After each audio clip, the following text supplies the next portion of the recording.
तो दोस्तों, middle east में चल रही जंग अब एक बेहद खतरनाक मोड़ पर पहुंचती अब दिखाई देने लगी है, जहां हर घंटे हालात बदल रहे हैं और हर नई खबर इस बात का संकेत दे रही है कि ये संघर्ष अब सिर्फ दो देशों के बीच की लड़ाई नहीं रही, बल्कि पूरी दुनिया की राजनीतिक, अर्थव्यवस्था और ऊर्जा सुरक्षा को प्रभावित करने वाली एक बड़ी वैश्विक संकट बनती जा रही है। इस पूरे घटनाक्रम के बीच सबसे पहले बात करते हैं उस रिपोर्ट की जिसने अंतर्राष्ट्रीय स्तर पर हलचल मचा दी है।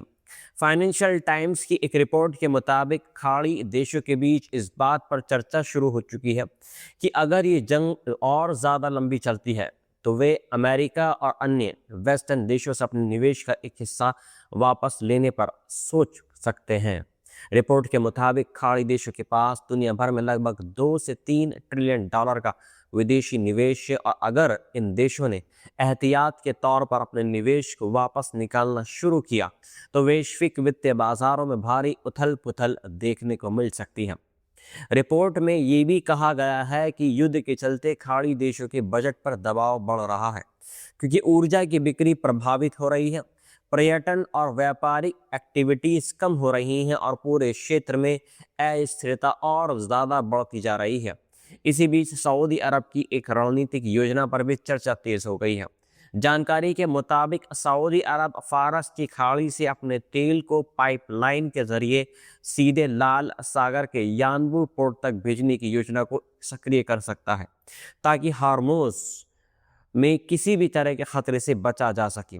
ये वही यानबू पोर्ट है जहां यानबू अरामको साइनोपेक रिफाइनिंग कंपनी यानी YASREF स्थित है, जो सऊदी अरब चीन का संयुक्त एक जॉइंट वेंचर है। और यही वजह है कि कई जानकार अब ये सवाल उठा रहे हैं कि अगर अमेरिका और इजराइल का उद्देश्य चीन की ऊर्जा आपूर्ति को बाधित करना है तो सऊदी अरब और चीन का ये संयुक्त ऊर्जा हब उस रणनीति को कमजोर कर सकता है, क्योंकि अगर यानबू हब पूरी तरह से सक्रिय हो जाता है तो चीन को ऊर्जा आपूर्ति जारी रह सकती है। इसी बीच एक और दिलचस्प संकेत सामने आया है कि यमन के हूती विद्रोहियों की तरफ से अभी तक लाल सागर में नए बड़े हमलों की कोई घोषणा नहीं की गई है, जबकि पहले कई बार जहाज़ों को निशाना बनाया गया था। वहीं दूसरी तरफ ईरान ने सऊदी अरब का धन्यवाद किया है, क्योंकि रिपोर्ट के मुताबिक सऊदी अरब ने अमेरिका को अपने सैन्य अड्डों का इस्तेमाल करके ईरान पर हमला करने की अनुमति नहीं दी है। इसी दौरान चीन भी सक्रिय हो गया है और चीन ने अपने विशेष दूत को मिडल ईस्ट भेजने का फैसला किया है, जो सऊदी अरब और संयुक्त अरब अमीरात के नेताओं से मुलाकात करेगा और इस पूरे संकट को कम करने की कोशिश करेगा। चीन का यह कदम इसलिए भी अहम माना जा रहा है क्योंकि पिछले कुछ सालों में चीन ने मिडल ईस्ट में आर्थिक और रणनीतिक प्रभाव तेजी से बढ़ाया है। अब अगर हम इस युद्ध के दूसरे पहलू की तरफ अगर नजर डालते हैं तो एक दिलचस्प और आंकड़ा सामने आया है, जो ये दिखाता है कि ईरान की तरफ से दागी गई बैलिस्टिक मिसाइलों की संख्या पिछले 8 दिनों में तेजी से कम हुई है। पहले दिन लगभग 350 मिसाइलें दागी गई, दूसरे दिन ये संख्या घटकर 175 रह गई और तीसरे दिन 120, चौथे दिन 50, पांचवें दिन 40 और छठे दिन 32 और सातवें दिन 28 हो गई हैं। इस गिरावट ने कई सवाल खड़े कर दिए हैं कि कुछ जानकार मानते हैं कि ईरान अपने मिसाइलों को बचाकर इस्तेमाल कर रहा है, जबकि कुछ का कहना है कि उसके सैन्य ठिकानों को नुकसान पहुंच रहा है। इसी बीच खाड़ी क्षेत्र से कई नई घटनाएं सामने आई हैं। बहरीन में सायरन बजने और धमाके की खबरें सामने आई हैं, जबकि कुवैत में एक बड़ा और धमाका होने की रिपोर्ट सामने आई है। बाद में जानकारी मिली कि कुवैत में मौजूद एक अमेरिकी सैन्य अड्डे के आसपास भी हमले का असर देखा गया है। इराक से भी चिंताजनक खबर आई है, जहां रिपोर्ट के मुताबिक ईरान समर्थित ताकतों ने बसरा प्रांत में ब्रिटिश तेल कंपनी BP के हितों को निशाना बनाने की कोशिश की है। अगर ये हमले जारी रहते तो वैश्विक तेल बाजार पर इसका सीधा असर पड़ सकता है, क्योंकि बसरा इराक के सबसे बड़े तेल निर्यात क्षेत्रों में से एक है। इसी बीच इसराइल के भीतर भी तनाव बढ़ गया है। खबर है कि इसराइल के वित्त मंत्री बेजलेल स्मोट्रिच के बेटे को लेबनान सीमा के पास घायल होने की सूचना मिली है। हालांकि उसकी चोट कितनी खतरनाक है और गंभीर इसकी अभी पुष्टि नहीं हो पाई है। अब बात करते हैं थोड़ा तेल बाजार की, क्योंकि इस युद्ध का असर सबसे तेज दिखाई दे रहा है ब्रेड क्रूड की कीमत पर। ब्रेड क्रूड की कीमत पहले $88 प्रति बैरल तक पहुंची, फिर थोड़ी ही देर में ये $90 प्रति बैरल तक पहुंच गई। जानकारों का कहना है कि अगर स्ट्रेट ऑफ हार्मूज में जहाज़ों पर ऐसे ही हमले जारी रहे तो तेल की कीमतें $100 से ऊपर जा सकती हैं। और इसी स्ट्रेट ऑफ हार्मूज से जुड़ी एक और खबर सामने ये आई है। एक और जहाज़ जो इस रास्ते से गुजरने की कोशिश कर रहा था, उसे ड्रोन हमले का सामना करना पड़ा है। इससे पहले भी कई जहाज़ों को इसी तरह के हमलों का सामना करना पड़ा है। इसी दौरान अमेरिका ने इराक की राजधानी बगदाद में अपने नागरिकों के लिए एक आपातकालीन हॉटलाइन नंबर शुरू किया है, ताकि वहां रहने वाले अमेरिकी नागरिक किसी भी खतरे की स्थिति में तुरंत संपर्क कर सके। युद्ध के इस माहौल में वैश्विक शेयर बाजारों में भी भारी गिरावट देखी गई है। न्यूयॉर्क स्टॉक एक्सचेंज में कारोबार शुरू होते ही करीब 870 अंकों की गिरावट दर्ज की गई है, और ये गिरावट सिर्फ शुरुआती 15 मिनट में देखने को मिली है। दूसरी तरफ एक अहम रणनीतिक फैसला भी सामने आया है।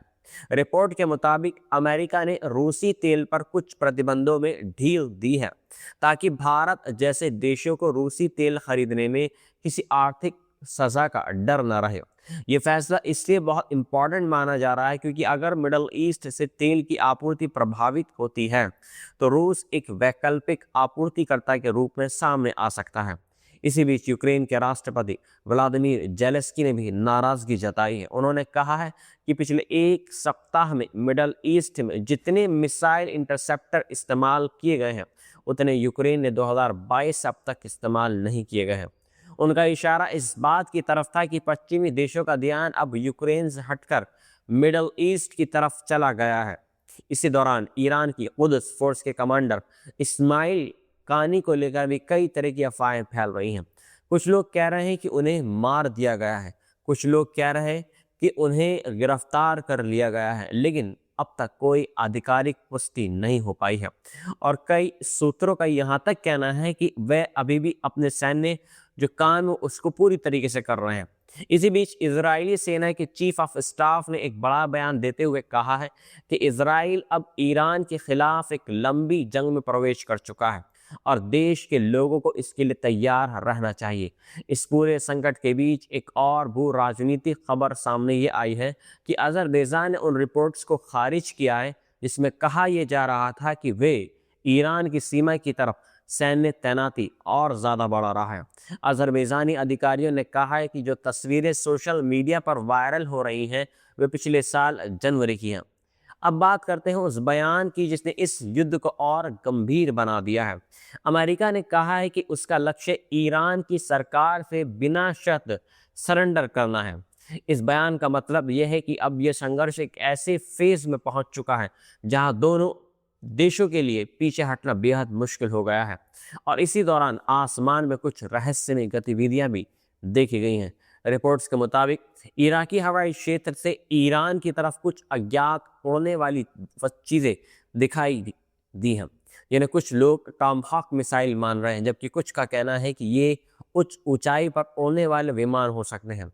हालांकि इसकी अभी तक कोई आधिकारिक पुष्टि नहीं हो पाई है। कुल मिलाकर देखा जाए तो मिडल ईस्ट की ये जंग अब सिर्फ एक मिलिट्री संघर्ष नहीं रहा है, ये एक ऊर्जा आपूर्ति, वैश्विक अर्थव्यवस्था और अंतर्राष्ट्रीय राजनीति का एक बड़ा युद्ध बन चुका है। और आने वाले दिनों में यह तय करेगा कि दुनिया का शक्ति संतुलन किस दिशा में जाएगा, क्योंकि इस क्षेत्र में होने वाली हर नई कार्रवाई का असर पूरी दुनिया पर पड़ता है। और यही वजह है कि पूरी दुनिया की नज़र इस वक्त मिडल ईस्ट पर टिकी हुई है, क्योंकि यहाँ होने वाला हर फैसला सिर्फ इस क्षेत्र को नहीं बल्कि पूरी दुनिया को प्रभावित करने की क्षमता रखता है।